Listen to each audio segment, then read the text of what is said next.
Hey everyone, welcome back to the channel. Today we're diving deep into a hot topic that all Penn State fans are buzzing about. Are the Nittany Lions on the path to the college football playoffs? Let's break it down. As we look at the current season, let's recap what we've seen so far. Penn State has shown some impressive performances with the USC game pulling through in overtime.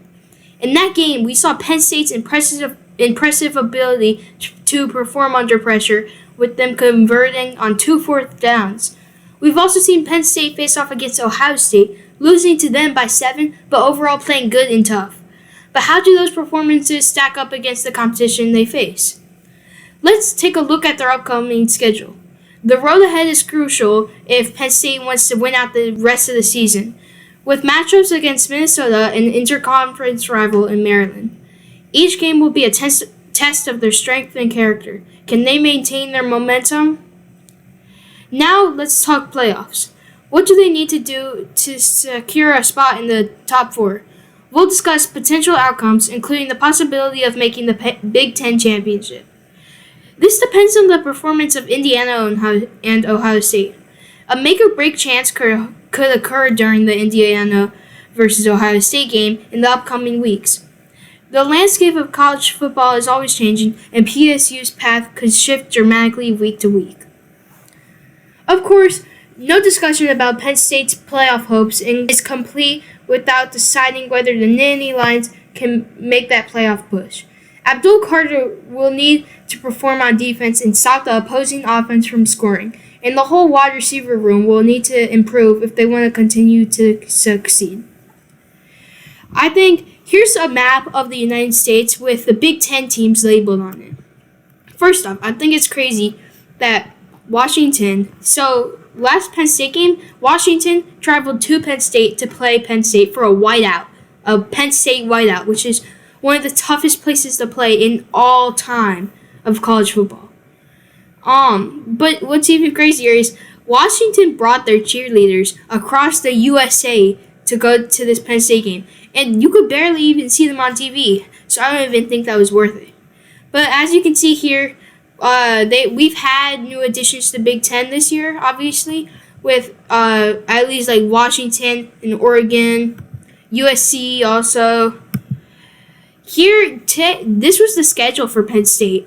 Penn State, week 1, they played against West Virginia, and I feel like everyone had it out for Penn State. Everyone thought that West Virginia was going to win. Penn State won by a lot. Bowling Green, for the second week, that game was a little bit tougher.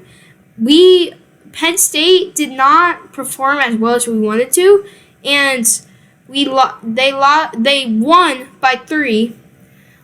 Kent State, third week, they won by like 60 or something.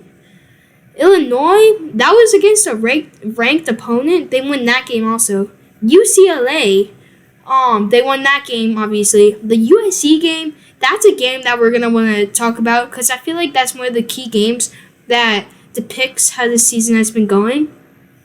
The USC game, it was a tight game, and it went into overtime, obviously, how I said before, and USC lost 30-33 against Penn State in overtime.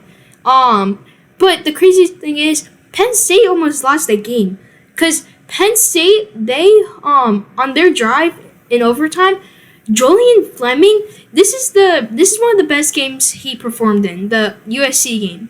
Julian Fleming had 2 fourth down catches with over 10 yards for each catch. He helped Penn State seal that game.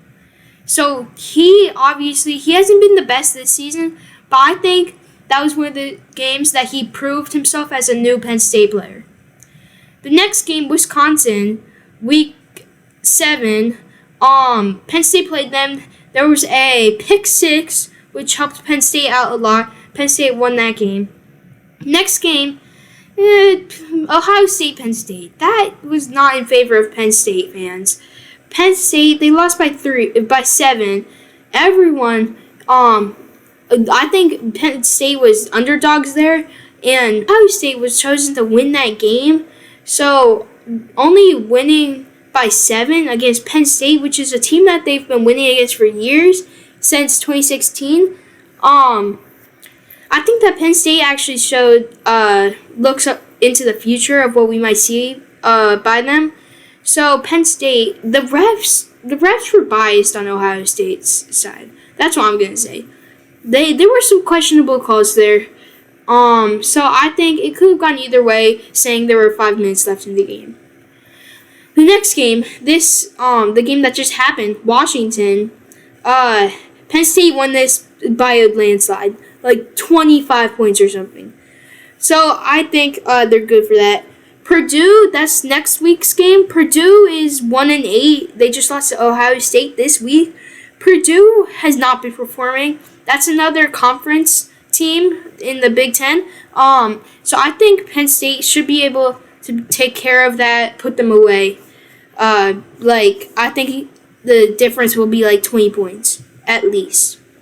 Okay, the next game, Minnesota. That's going to be more of a challenge. Saying Minnesota isn't one of the worst teams ever, and I think Minnesota has great potential in the coming years. But I think Penn State is just overall better than them, and I think Penn State will win that. People of Maryland consider Maryland and Penn State a rivalry, but I don't think that's correct. Penn State has won almost every single time. Penn State is a much better team than that, and they should be winning that game. These are the standings for the Big Ten currently as of week 11, like after week 11 has been finished. And Indiana, we saw them win against Michigan. That was a tight game. It was 20-15. So Indiana, personally, I think Oregon should be ranked higher than Indiana in the Big Ten standings, seeing as Indiana, that wasn't a great game for them. It was a real test.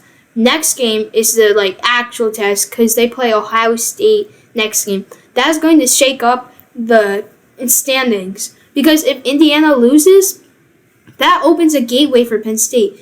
Penn State is going to be able to, if Indiana loses, that means Oregon will be the only undefeated team in the Big Ten. And that means that Penn State can be ranked around the third best. So I think that can go right. Ohio State might win out the rest of the season.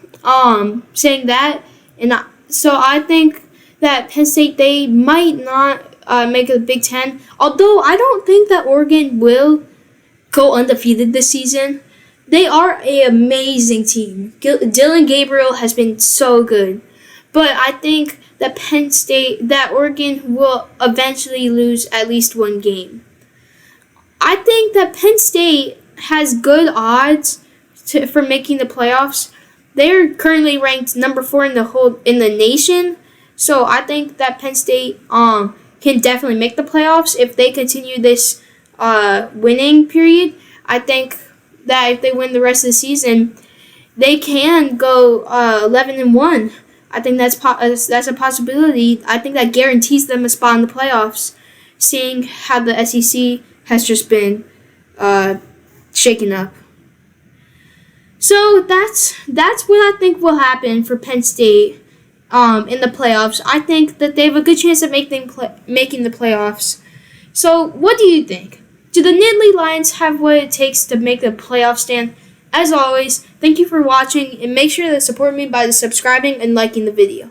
Make sure to watch out for another video from Blitz Report this week, and I'll see you next time. Bye-bye.